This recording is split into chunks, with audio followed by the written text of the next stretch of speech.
दोस्तों सब्सक्राइब कीजिए दीन इस्लाम चैनल को और दबाइए इस बेल आइकॉन को ताकि जब भी मैं नया वीडियो अपलोड करूं आपको उसका नोटिफिकेशन मिल जाए।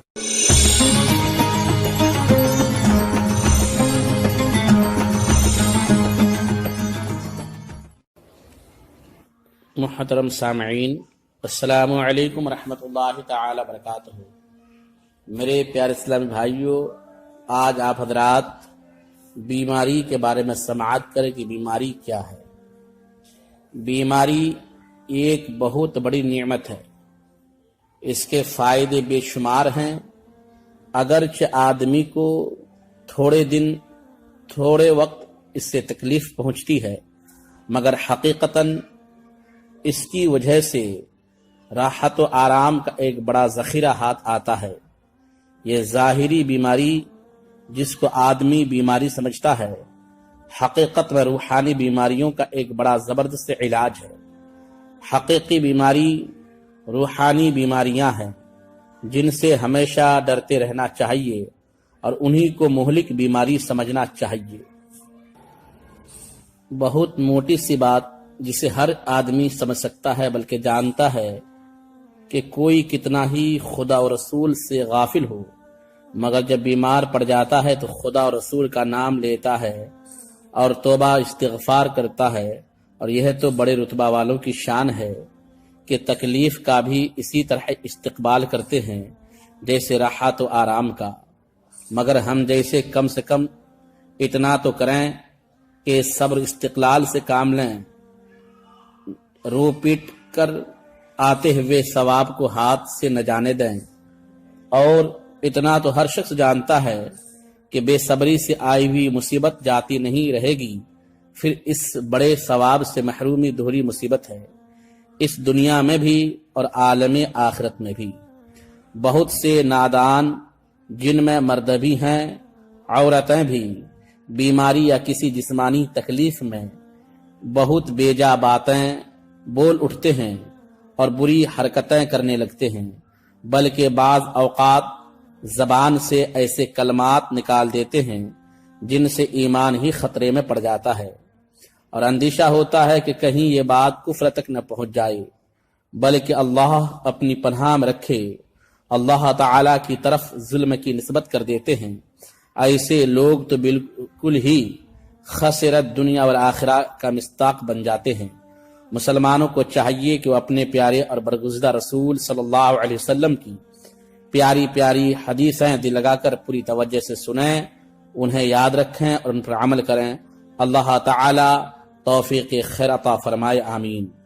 हुजूर सल्लल्लाहु अलैहि वसल्लम इरशाद फरमाते हैं, मुसलमानों को जो तकलीफ और अजियत गम पहुंचता है, यहाँ तक कि कांटा जो उसके चुभा था, अल्लाह ताला उनके सबब उसके गुनाह मिटा देता है। मुसलमान को जो अजियत पहुंचती है, मर्ज हो या उसके सिवा कुछ और, अल्लाह ताला उसके सबब उसकी बुराइयां गिरा देता है, जैसे दरख्त से पत्ते झड़ते हैं। बुखार को बुरा न कहो कि वो आदमी की खताओं को इस तरह दूर करता है जैसे आग की भट्टी लूहे के मैल को। जब मुसलमान किसी जिस्मानी तकलीफ में मुब्तला होता है तो फरिश्ते को हुक्म होता है कि लिख जो काम पहले किया करता था।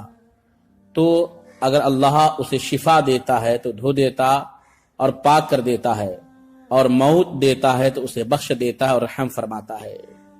बंदा के लिए इल्म इलाही में कोई मर्तबा रुतबा मुकर्रर होता है, वह अपने आमाल के सबब उस रुतबा को पहुंच नहीं पाता तो अल्लाह ताला उसके बदन या माल या औलाद को बला व अज़ियत में डाल देता है, फिर उसे सब्र अता फरमाता है, यहाँ तक कि उसे उस मर्तबा तक पहुंचा देता है जो उसके लिए इल्म इलाही में है। मसला रंजो मुसीबत से घबराकर दुनिया की तकलीफों और अजियतों से बचने के लिए मौत की तमन्ना नाजायज है। अजीजों, वहां के लिए क्या जमा किया कि यहां से भागता है।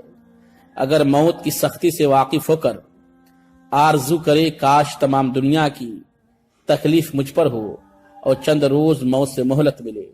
सैयद आलम सल्लल्लाहु अलैहि वसल्लम इरशाद फरमाते हैं, رنج کے سبب سے موت کی آرزو نہ کرو، اگر ناچار ہو جاؤ تو کہو خدایا مجھے زندہ رکھ جب تک زندگی میرے حق میں بہتر ہے، اور مجھے وفات دے جس وقت موت میرے حق میں بہتر ہو۔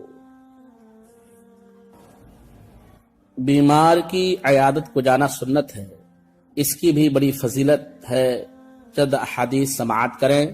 جو مسلمان کسی مسلمان کی عیادت مزاج پرسی کے لیے صبح کو جائے تو شام تک اس کے لیے 70,000 فرشتے استغفار کرتے ہیں، اور شام کو جائے تو صبح تک 70,000 فرشتے استغفار کرتے ہیں، اور اس کے لیے جنت میں ایک باغ ہوگا۔ یہ حدیث ترمذی شریف کے اندر موجود ہے۔ جب تو مریض کے پاس جائے تو اس سے کہے وہ تیرے لیے دعا کرے، کہ اس بیمار کی دعا فرشتوں کی دعا کی طرح ہے۔ بہترین عیادت یہ ہے کہ آدمی مریض کے پاس جلدی اٹھائے۔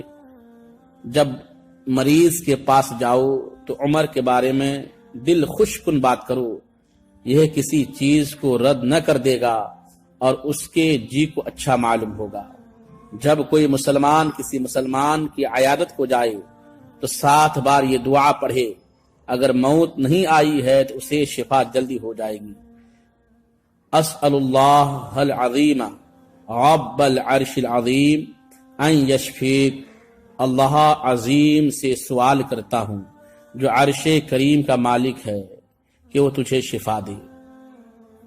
بیمار کو دیکھنے جائے اور مرض کی سختی کو دیکھے تو مریض کے سامنے یہ ظاہر نہ کرے کہ تمہاری حالت خراب ہے، اور نہ اس طرح سر ہلائے جس سے حالت خراب ہونا سمجھا جاتا ہے۔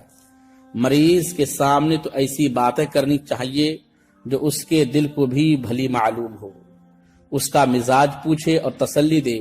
حضور علیہ السلام کی عادت کریمہ یہ تھی، جب کسی مریض کی عیادت کو تشریف لے جاتے تو یہ فرماتے لا بأس طہور انشاءاللہ تعالی، یعنی کوئی گھبراہٹ کی بات نہیں، انشاءاللہ تعالی یہ مرض گناہوں سے پاک کرنے والا ہے۔ عزیزان گرامی، آج یہیں تک۔ السلام علیکم ورحمۃ اللہ وبرکاتہ۔